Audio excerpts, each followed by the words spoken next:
Yes, welcome back to Footy Classified. It's time to touch base with two of the biggest names in the game. Let's get into our footy forum. Stephen Coniglio is the captain of Greater Western Sydney. Stephen, welcome to you. Thanks for joining us.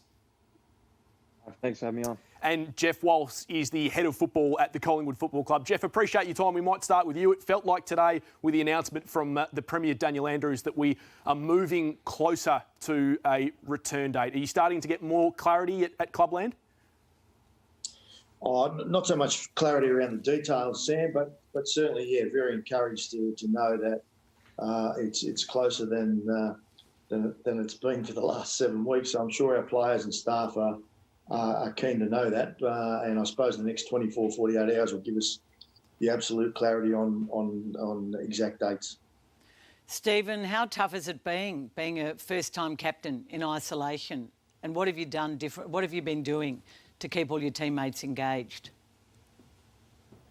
Oh, look, I think for anyone in any profession, it's obviously had its obstacles. I mean, I think initially everyone was trying to figure out what was the best sort of formula to keep everyone engaged, whether it be with staff, with football staff, or admin, or with the playing group. So we've pretty much just broken it down, and we're probably doing maybe a little bit too much initially, and then just scaled it back a little bit on Tuesdays. We typically catch up in groups of 4, just using Zoom and just check in with each other, and then Friday we have a call with Leon and Jason McCartney and the whole playing group. And originally it was about football, and after about 2 weeks we found that we're not going to be playing obviously for a long time, and we need some different content just to keep the guys engaged and still having fun. So that was what was doing too much? Just too much footy talk? Or just... No, yeah, a little bit of, probably a little bit of footy talk, but you always because you're so used to spending close to 40 hours, maybe more a week, you have so much content, and then it just changes, and you're actually not at the club, and we're having a lot of meetings, and trying to figure out what's actually the best to still give guys their space away from the club, and have a rest while they can, but it's more just around the content, what we show, and what we actually talk about when we do catch up.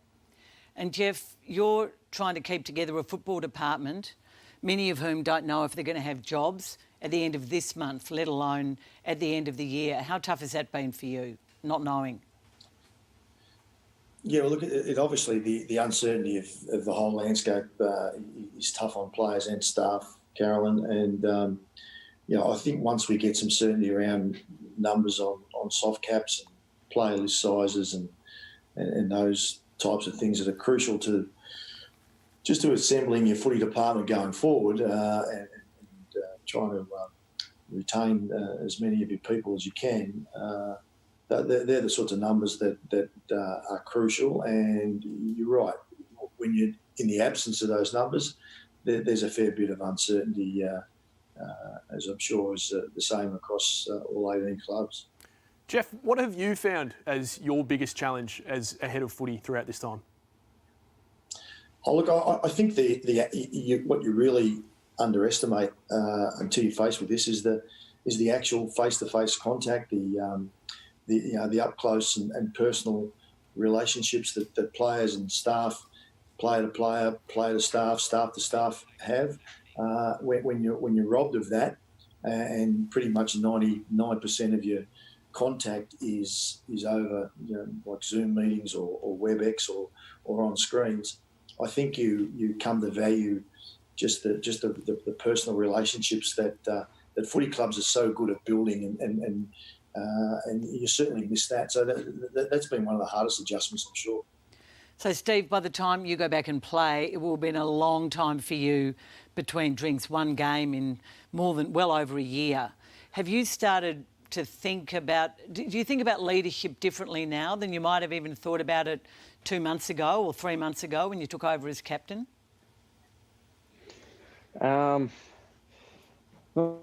really. I think I still definitely have the same intentions, and my style won't waver. If anything, if we do have to go with if we do have less coaches or less staff, for instance, I guess as a whole playing group, whether it be your captain or senior members, may have to take a bit more of that slack. But for me personally, it hasn't wavered or changed. I think there's been a lot of uncertainty in the last couple of months.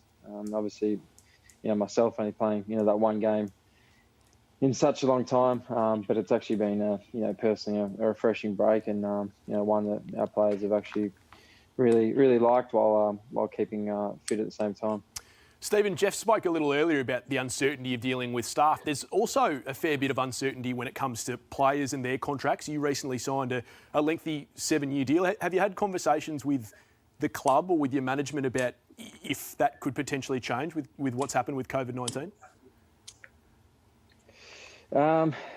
Well, yeah, if I went to Melbourne, Tim, it might have been front loader, and I would have lost a hell of a lot more. But I think for the conversations around that pay stuff initially was tough on guys, particularly whether that be with families or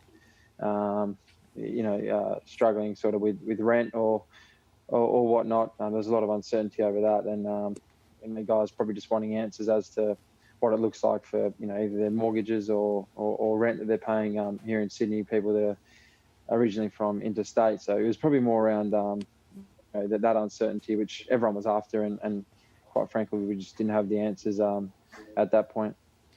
And Geoff, you sit on a few of the AFL's committees. I understand you're on a committee with the 6 coaches who were told last Thursday that the AFL was looking at lengthy suspensions for players who transgress social distancing rules. Are you surprised that Adelaide got off as lightly as they did? Oh, look, with the risk of commenting on other clubs, I think it was fairly clear, just from an observer's point of view, that it was more a mistake or a maybe a miscalculation. I don't think there was anyone who was consciously or willingly trying to break rules. And I think we're in such an uncertain time that there's no precedent for these sorts of things. And I'm sure the Adelaide club,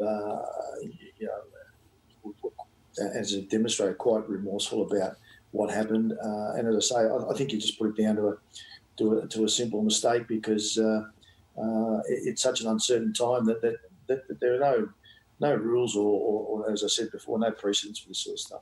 Geoff, another veteran footy boss, Neil Baum, said on this show a few weeks ago that he was worried the AFL was going to cut too deep and that anything certainly under 6 million for footy department spending would be damaging to the game and was over the top. Are you worried that the AFL are going to overcorrect? Well, I think we've discussed, on a number of occasions with the AFL what we think, is a tipping point in terms of, damaging the quality of the game, damaging the product that the players and the football programs put out on the ground each week.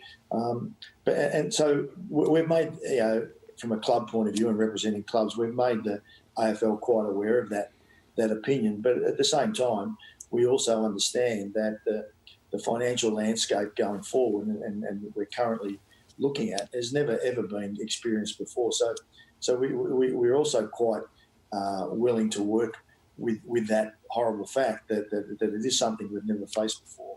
And it's just a matter of finding a balance, I think, to enable the game to continue to grow, to enable the game to continue to go forward, and at a minimum cost to our people and their environment.